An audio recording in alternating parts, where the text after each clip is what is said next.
Hello friends, എല്ലാവർക്കും എൻ്റെ YouTube ചാനലിലേക്ക് സ്വാഗതം. ഇന്നത്തെ എൻ്റെ വീഡിയോ എന്ന് പറഞ്ഞാൽ കിടപ്പ് രോഗികളെ നോക്കുന്ന വിധത്തെക്കുറിച്ചാണ്. നമ്മളെ വീട്ടിൽ കിടപ്പ് രോഗികളുണ്ടെങ്കിൽ എന്തെല്ലാം കാര്യങ്ങൾ ശ്രദ്ധിക്കണം എന്നുള്ളതിനെക്കുറിച്ചാണ് ഈ വീഡിയോ. എല്ലാവർക്കും ഈ വീഡിയോ ഉപകാരപ്രദമാകുമെന്ന് ഞാൻ കരുതുന്നു. ഞാനൊരു ഹോം നേഴ്സാണ്. വർഷങ്ങളായി ഈ ഫീൽഡിലാണ് ഞാൻ ജോലി ചെയ്യുന്നത്. അപ്പോൾ എൻ്റെ അനുഭവത്തിലുള്ള കാര്യങ്ങളാണ് ഞാൻ നിങ്ങളുമായി പങ്കുവയ്ക്കുന്നത്. നമ്മളെ വീട്ടിൽ കിടപ്പ് രോഗികളുണ്ടെങ്കിൽ നമ്മൾ ആദ്യം ശ്രദ്ധിക്കേണ്ട ഒരു കാര്യമെന്ന് പറഞ്ഞാൽ 2 മണിക്കൂർ ഇടവിട്ട് നമ്മൾ രോഗികളെ വശം തിരിച്ച് കിടത്തണം.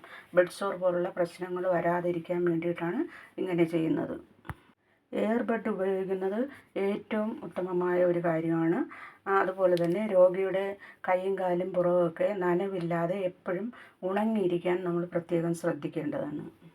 അടുത്തതായി രോഗികളുടെ ഷീറ്റ് മാറ്റുമ്പോൾ ശ്രദ്ധിക്കേണ്ട കാര്യമെന്ന് പറഞ്ഞാൽ രോഗി പതുക്കെ ഒരു വശത്തേക്ക് ചരിച്ചതിന് ശേഷം ഷീറ്റ് ചുരുട്ടി കുറേശ്ശെ വെച്ചിട്ട് രോഗിയെ തിരിച്ച് കിടത്താവുന്നതാണ്.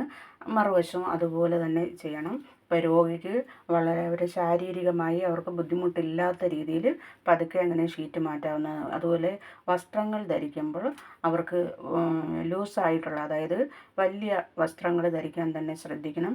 ഇറിവ് പിടിച്ച വസ്ത്രങ്ങൾ ഒരു കാരണവശാലും കിടപ്പ് രോഗികൾക്ക് ഉത്തമമല്ല. അടുത്ത മൂന്നാമത്തെ കാര്യമെന്ന് പറഞ്ഞാൽ നമ്മൾ ഏറ്റവും ശ്രദ്ധിക്കേണ്ട ഒരു കാര്യമെന്ന് പറഞ്ഞാൽ കിടപ്പ് രോഗികൾക്ക് ആഹാരം കൊടുക്കുമ്പോൾ തല ഉയർത്തി വെച്ച് തന്നെയാണ് ആഹാരം കൊടുക്കേണ്ടത്. ഒരു കാരണവശാലും ആഹാരമായാലും മരുന്നായാലും പൂർണ്ണമായും ബെഡിൽ അങ്ങ് നൂത്ത് കിടത്തിക്കൊണ്ട് ആഹാരം കൊടുക്കാൻ പാടില്ല. തല ഉയർത്തി പിടിച്ചുകൊണ്ട് തന്നെയാണ് ആഹാരങ്ങൾ രോഗിക്ക് കൊടുക്കേണ്ടത്. അതുപോലെ തന്നെ ഏത് മെഡിസിൻ കൊടുക്കണമെങ്കിലും നമ്മൾ രോഗിയെ നൂത്തിരുത്തിക്കൊണ്ട് തല ഉയർത്തി പിടിച്ച് തന്നെ മരുന്ന് കൊടുക്കാൻ പ്രത്യേകം ശ്രദ്ധിക്കണം. അല്ലെങ്കിൽ രോഗിയുടെ തൊണ്ടയിലൊക്കെ പോയി അല്ലെങ്കിൽ മണ്ടയ്ക്കൊക്കെ കയറി വലിയ പ്രശ്നം ഉണ്ടാകാൻ സാധ്യതയുണ്ട്. അതുകൊണ്ട് മലർത്തി കിടത്തിക്കൊണ്ട് ഒരു കാരണവശാലും ആഹാരമായാലും മെഡിസിനായാലും രോഗികൾക്ക് കൊടുക്കാൻ പാടില്ല. അടുത്തതായി നാലാമതായി പറയേണ്ട കാര്യമെന്ന് പറഞ്ഞാൽ ഏറ്റവും പ്രധാനപ്പെട്ട കാര്യമെന്ന് പറഞ്ഞാൽ വ്യക്തി ശുചിത്വമാണ്.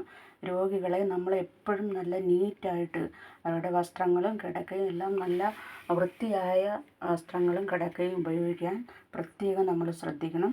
അല്ലെങ്കിൽ അവർക്ക് അസുഖങ്ങൾ കൂടാനും അവരുടെ ദേഹം പൊട്ടാനും ഒക്കെ ഉള്ള ഒരു സാധ്യത കൂടുതലാണ്. അതുകൊണ്ട് പ്രത്യേകം വ്യക്തി ശുചിത്വം എന്നുള്ള കാര്യത്തിൽ നമ്മൾ പ്രത്യേക ശ്രദ്ധ തന്നെ കൊടുക്കേണ്ടതുണ്ട്. കിടപ്പ് രോഗികളെ ക്ലീൻ ആക്കുമ്പോൾ, അതായത് അവരുടെ ശരീരം തുടയ്ക്കുമ്പോൾ നനഞ്ഞ തുണി കൊണ്ട് തുടയ്ക്കാൻ നോക്കണം. അതുപോലെ സോഫ്റ്റായിട്ടുള്ള തുണി കൊണ്ട് തുടയ്ക്കുന്നതായിരിക്കും ഏറ്റവും ഉത്തമം. കട്ടിയുള്ള വലിയ തുണികൾ ഉപയോഗിച്ച് തുടയ്ക്കാൻ ശ്രമിക്കുന്നത് അവർക്ക് ശാരീരിക വേദനകൾ ഉണ്ടാക്കുന്നതിന് കാരണം.